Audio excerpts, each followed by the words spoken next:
Okay, you did very good. Okay, before we start the class, Miss, please lead the prayer. Okay, amen. Thank you. Class, please return to your seat, your respective seats, and arrange your chairs properly. Pick up the pieces of paper and your surroundings. Okay. Okay. Now, can I ask you to not around class? Oh, okay. Everyone is around.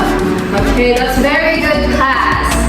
Now, I will present a jumbled word to the class, and I will call a student, you, to unjumble the word. Okay, let's play it. Now, as you can see, this is a jumbled word. So after you trying to unjumble this, what word did you get? Okay, let's see what it is. The word, very good, miss. The first word is peach. Now, mister, can you tell me what the second unjumbled word is? Okay, now, you got it right. The second word is context. Now, we will learn more about these words later. For the time being, miss, can you share to the class what is the lesson we had last meeting? Okay, thank you so much, miss. So, last meeting we talked about the functions of communications. Now, today, I will present 5 situations, and each situation has a picture, and everyone will read the situation and find a word in the box that matches that situation based on your understanding. Now, the class will work together. However, there will be one student who will raise her hand, his or her hand, to present the class answer. Now, did you understand, class? Okay.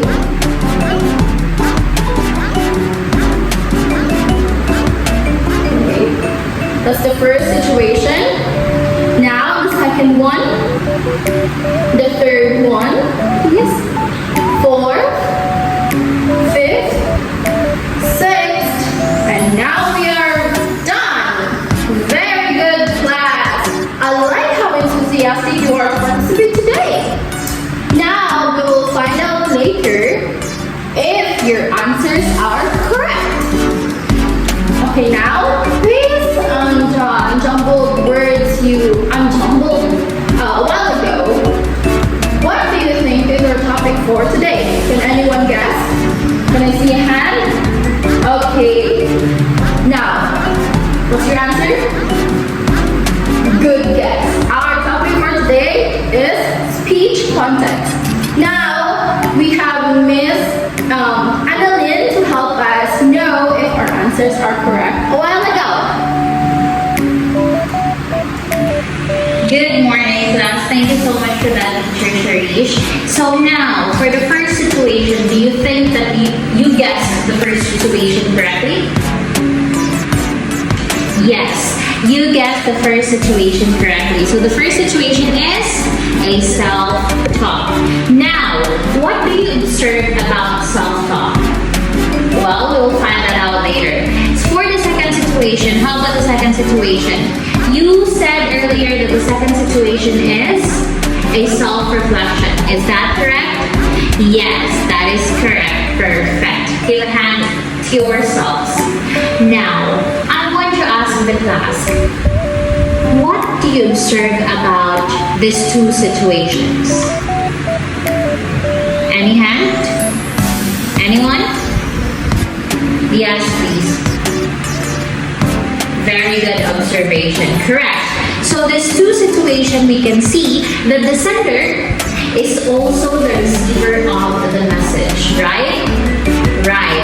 So the sender sends the message, and he or she himself or herself will also receive the message. And the medium is the brain. That is correct. So they will send the message. Afterwards, they will process it using the brain, and the receiver or the sender will receive it using the feeling or the thinking.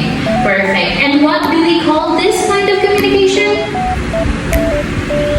That is correct. This is what we call improper personal communication.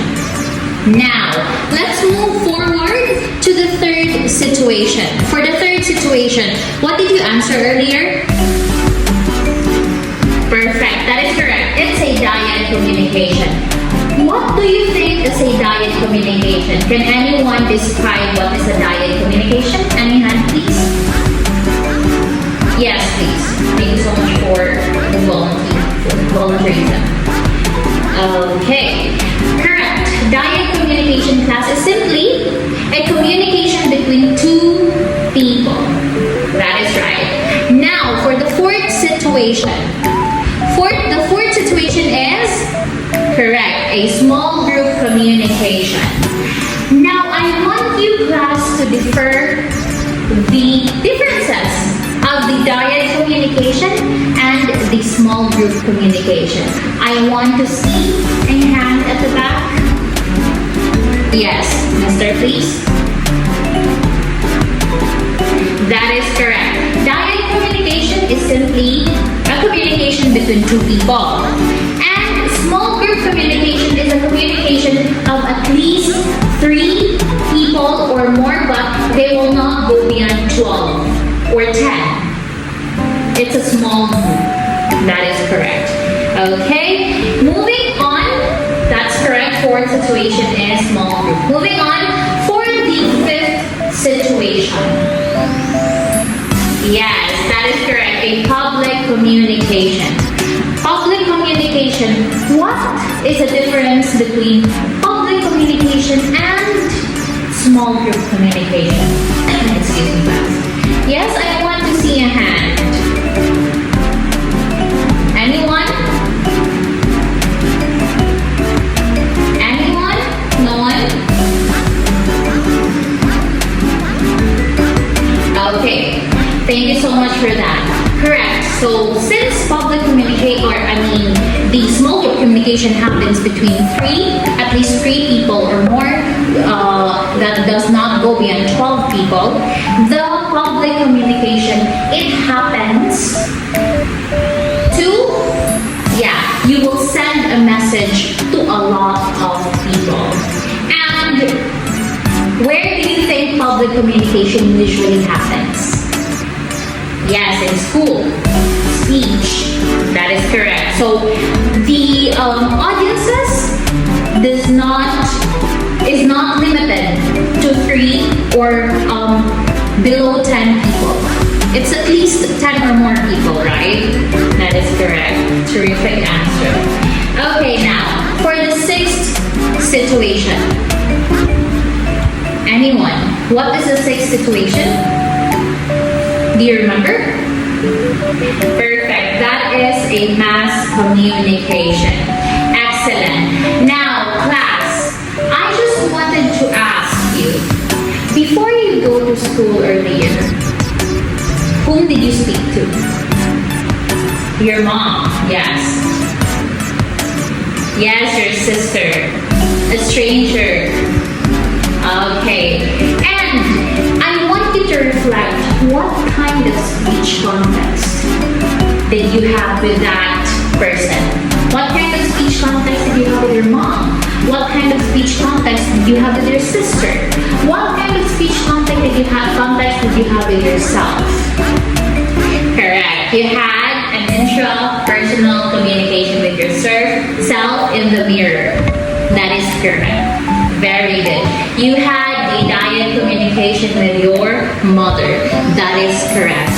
Now, since we all know the speech context, so let's have a recall. So speech context, it is about the environment where communication happens and how the message is relayed during the process. And there are 4 types of speech context. First, intrapersonal communication. Second is interpersonal communication. Third is public communication. And the last one is mass communication. And give a hand to yourselves. Perfect. So now, since we all know the types of speech context, I will divide the class into 4 groups.